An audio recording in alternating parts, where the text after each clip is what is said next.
okay, so you have this amazing brand, you have the people, you have the community, and now it's like you're looking outwards to see like how much more of an impact that you can have.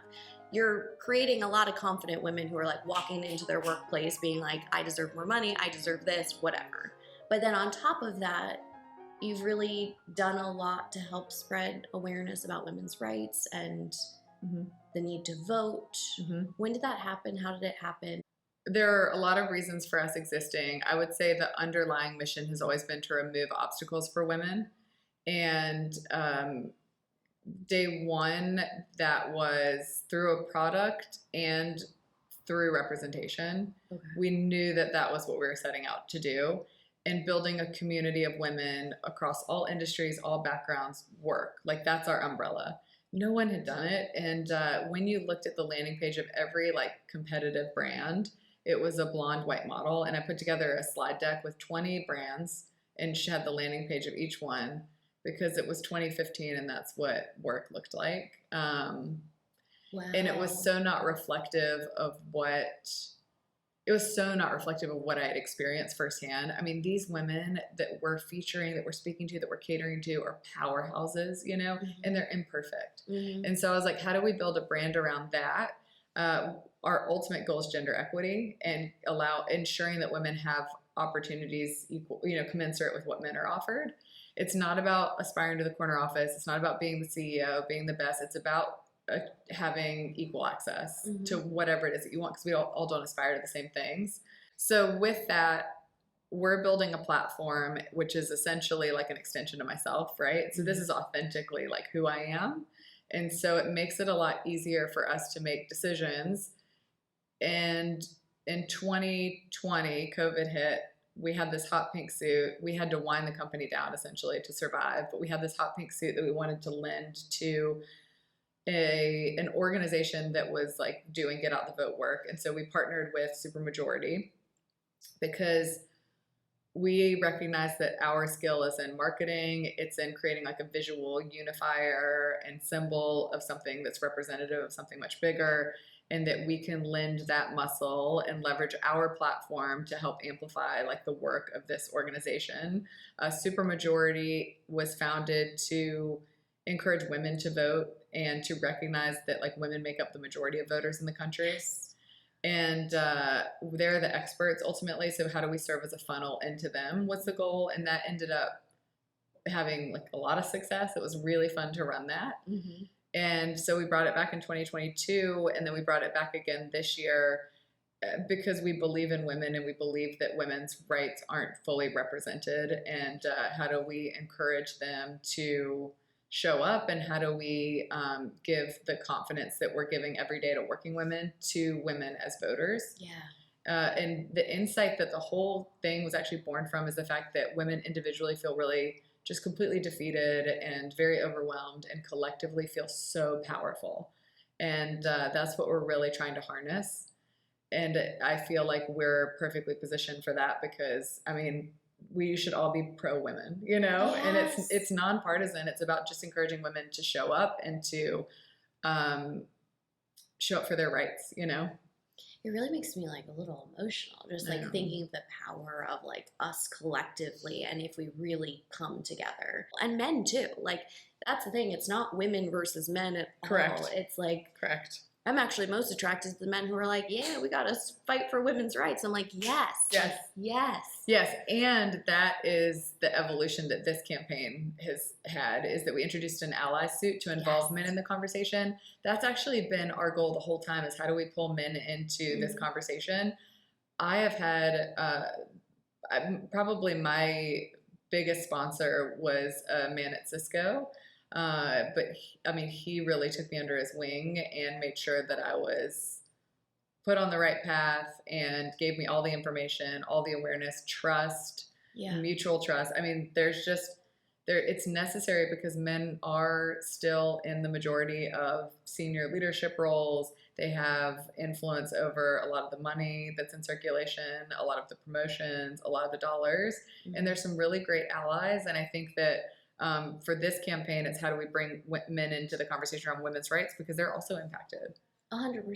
Okay, so we have a very big election coming up. Every election is important, but this feels, I think, like especially moving for a lot of people. And I'm wearing this hot pink suit because you teamed up with Michelle Obama's voting organization, When We All Vote, to help inspire women and people, everybody, to get out and vote on November 5th. Yes. Massively important. What is at stake for you in this election, or any election? Like, what is a driving factor for you? I would say this is the most consequential election of our lifetime. Yes. I think that When We All Vote is unique in that their focus is on marginalized voters who have trouble accessing voting and ensuring that all voices are represented at the ballot box. Mm-hmm. And they've stood up this incredible organization launched in 2018. For us, it's about driving people into their organization where you can check your registration, ensure that you are registered and have a plan. You make your plan, you get out and vote. It's a 3-step process. At the same time, I think we're speaking to a person who wants to sometimes engage more meaningfully and do more because we're all like a little bit hungry for action. Mm-hmm. And so it's about helping people sign up to phone bank or sign up to write postcards, sign up to canvass and go door knock. And they're really supplying people with information. Yes. And so that's really what it's all about, is ensuring that all voices are heard and represented. I mean, this election, the stakes are very high. Mm-hmm. Do you feel comfortable saying like what is at stake? Like, do you Sure. feel like democracy is at stake, right? Democracy is at stake. Women's rights are at stake. I think gun laws are a big part of this election. I mean, the list is quite long.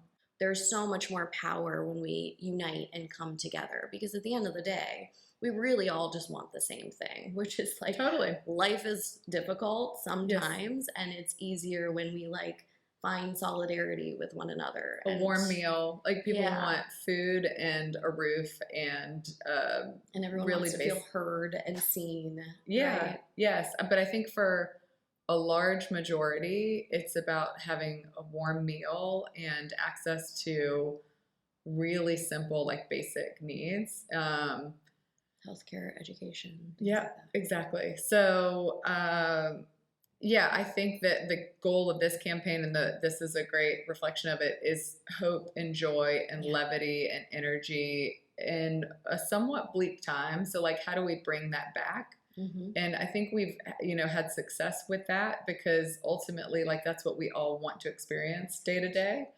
And so I think that's what you're touching on as well. Like, we don't want to just be ho-hum and closed off to our neighbors. We want to live in community with one another, support one another, and have empathy for what we're all going through. So, yeah. Well, that's why another reason why I think it's so important that you are building community, and why I think we all should seek to build community in our lives, mm-hmm. right? Is like, even during COVID, when everyone was separated and a lot of people still don't go into the office, like, we're all really separate from one another. Yeah. And I don't know if that contributes to like divisiveness or whatever, but having a community where you really trust that people are aligned with you and want to help and support you, it's just essential, Yeah, I think that's actually a really tough part about where we are, is that I think it's like 90% of issues we have overlap with the majority of Americans. We all want the same things. Totally.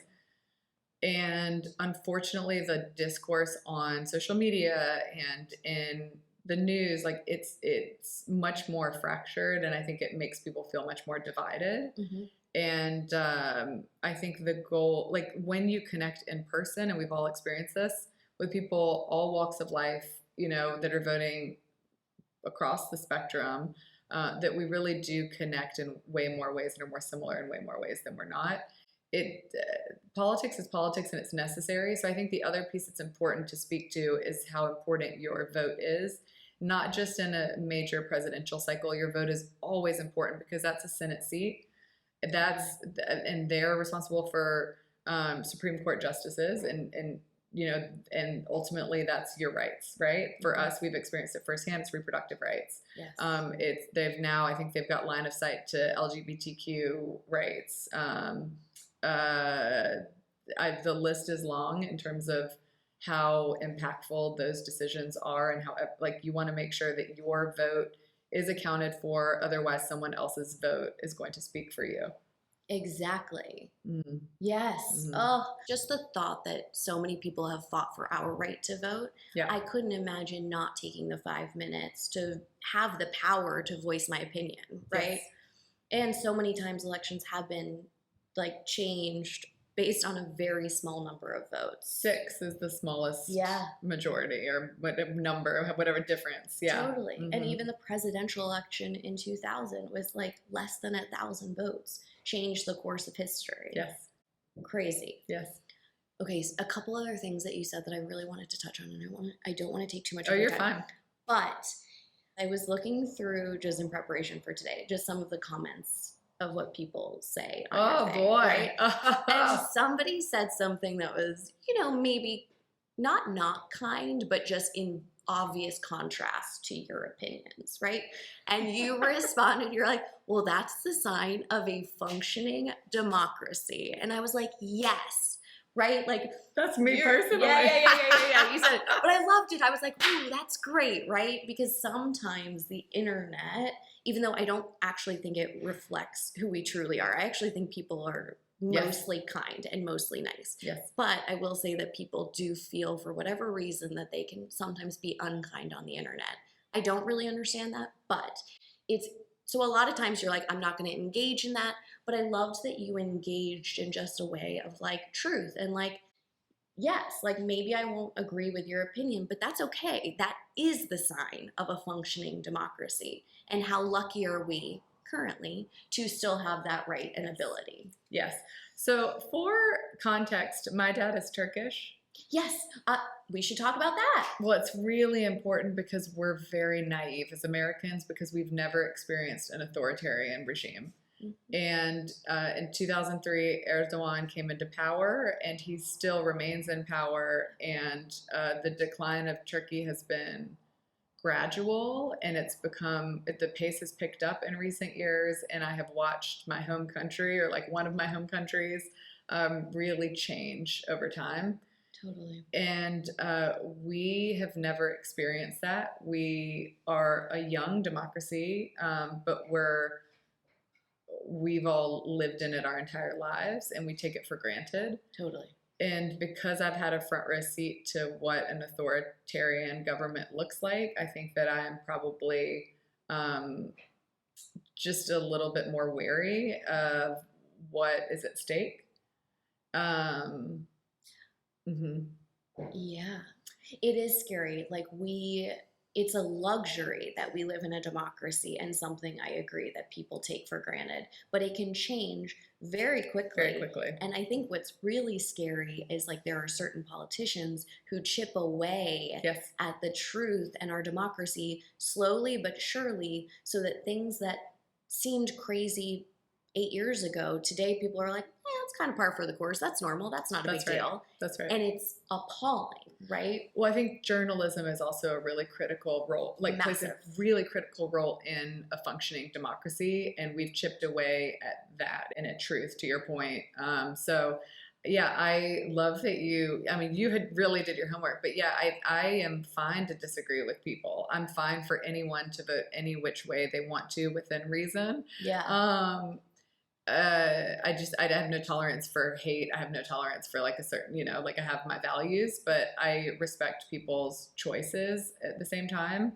And that's what a functioning democracy is for us to be able to have our opinions, to share our opinions, but not engage in such a divisive way. And that's where it feels like things have really fallen apart this election cycle. Mm-hmm. And I can't say that there's not a level of hypocrisy in me saying that probably, but it really should be about allowing everyone to make their choices and be as vocal as they want to be, and to be respectful of that and not immediately engage in, hateful dialogue. Yeah, I agree. I also feel like we have like a responsibility, our education system. Like, I feel like kids need to be taught these things at a younger age, right? Like, where to find information about these elections that is nonpartisan, right? Because I do think sometimes on social media, and it happens to both of us, like people send us certain things because of other things that we've clicked on. And if you're not careful about that, it can be a very extremist view that is, you know, maybe only part of the truth. Yes. I think social media can be great for so many reasons, but I think, and I was talking to a journalist about this recently, actually, very recently, but we were talking about how all media is going to be objective because human beings are objective. Like we're going to bring a set of experiences into coverage, and our history books have been written by white men, and you very much experience that, whether you are aware of it or not, but they've written through their perspective our entire lives. So I think it's about ensuring that you come in with a basic set of critical thinking skills, and that you are getting exposure as much as possible to different news viewpoints, sure. And that you are just staying informed as much as possible, and staying in touch with facts versus fiction. Yeah, I agree. Let's make our voices heard November 5th. Okay, I just want to make sure there's nothing little else. Wait, I just want to see if I can confirm a hair appointment. Yes. Let's see. My hope is that we can get beyond this moment and figure out how to start restoring people's faith in government, because it's pretty necessary for a functioning democracy and country. I think people are disillusioned too. I think that's a big piece, like we touched on a little bit, because people are talking about how their vote doesn't matter and how they resent the government to take it one step further, and they don't feel like politics are working for them. Unfortunately, this is the system that we live within, and we have to pick the best of what's available. Yes. No one's saying it's perfect. No one feels that any candidate has the perfect platform. It's the perfect solution. At this point in time, it's the way that, I mean, I compare it to my days at Cisco. Cisco is a massive multinational company, and there's a lot of dysfunction within Cisco. At the same time, there's a lot of redundancy and bureaucracy, but it's necessary infrastructure to move things forward, which they always do and successfully do. And it's similar to running a government. There's going to be waste, and there's going to be like a slowness to it, and it's going to be super frustrating, but there has to be something, and this is, you know, the best that we're able to do. It's just always going to be imperfect. It's about improving what we have. Well, I was just gonna say, even earlier you were speaking about like dressing the imperfect woman. Like we're all imperfect. Yes. Nobody's perfect, right? But there's something, like we have the ability to evolve and get better and like educate ourselves. Yes. And so it really is interesting sometimes how we hold politicians or certain people to certain standards, but none of us are perfect, and that's okay, right? Yes. It should just be about like always seeking to improve upon ourselves and get better and have empathy for change and right? Yeah, completely. And who doesn't relate to that? I do think it's that authenticity too that voters actually look for, that people look for this in brands. People are really good at sniffing out authenticity. It's what's worked for us, candidly. Yes. And it's the same in politicians. We have always voted for charisma and authenticity, and those two things above really a long list of like policy. Totally. But authenticity over most things is something that we're really equipped to sniff out. And I think that that's also what we were talking to circle back to what we started talking about.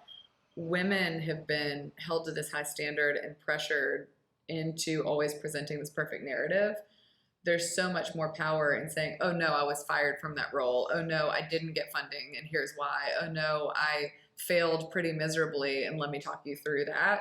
And here's what I learned from it, and here's what's next. I think that we're responsible for shaping our own narratives. And if you have confidence in that, and you're telling that story and owning that narrative, like there's a lot of power in that. And I think there's only upside in that. I think that's like a perfect way to end. Great. It's like, look at these like suits that we're wearing. We can be powerful, authentic, honest, people who change their minds, people who have no idea what the next day looks like, or stressed from minute to minute. Who knows? It like encompasses the real woman. Yes. I love it. Yeah. And on that note, thank you so much. Thanks, Kate. Oh this is great. I could have really kept chatting. We got Or if you want to talk about democracy, I could go all day.